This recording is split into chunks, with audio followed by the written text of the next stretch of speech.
ரசூலுல்லாஹி ஸல்லல்லாஹு அலைஹி வஸல்லம் சொல்றாங்க, சொர்க்கத்திற்குள் போனதற்கு பின்னாடி மக்கள் பார்ப்பார்கள் ஒரு பெரும் கூட்டத்தை. எப்படி பார்ப்பார்கள் என்று சொன்னால், இன்று நீங்கள் இந்த பூமிக்கு மேலே இருந்து கொண்டு வானத்திலே மிக தூரத்தில் இருக்கக்கூடிய ஒரு நட்சத்திரத்தை பார்ப்பது போன்று. அல்லாஹ் அக்பர்.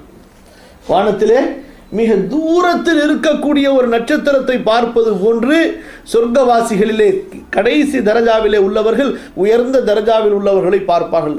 யோசிச்சு பாருங்கள், நம்ம இந்த பூமிக்கும் நட்சத்திரத்துக்கு இடையில எத்தனை கோடிக்கணக்கான கிலோமீட்டர் மைல்கள் தூரம் இருக்குதுன்னு சொல்லிட்டு அல்லாஹ் சுப்ஹானஹு வ தஆலாவுடைய அந்த ஏற்பாடு.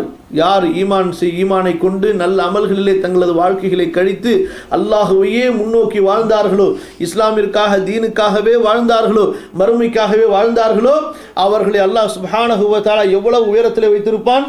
எப்படி இன்றைக்கு நீங்கள் பூமியில் இருந்து கொண்டு வானத்தில் மிக தூரத்தில் இருக்கக்கூடிய ஒரு நட்சத்திரத்தை பார்ப்பீர்களோ அப்படி பார்ப்பீர்கள்.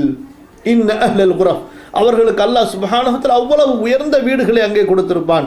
ஏன் அப்படின்னு சொன்னால், இவர்களுக்கு இடையில உள்ள அந்த வித்தியாசங்கள், குறைந்த அமல் செய்தவர்களுக்கு கீழே இருப்பாங்க, உயர்ந்த அமல் செய்தவங்க அவ்வளோ உயரத்தில் இருப்பாங்க. அப்போ சஹாபாக்கள் கேட்குறாங்க, யார் ரசூலல்லாஹ், அவங்க யார்? மனாசிலுல் அம்பியா லா யபுலுகுஹா கைருஹும், அதெல்லாம் நபிமார்களுடைய வீடுகளா? அது அங்கே அவர்கள் தான் பிரவேசிப்பார்களா? மற்ற மனிதர்களுக்கு அங்கே அனுமதி இல்லையா? ரசூலுல்லாஹி ஸல்லல்லாஹு அலைஹி வஸல்லம் சொல்கின்றார்கள், இல்லை, நபிமார்களுடைய தரஜா அதை விட அதிகம்.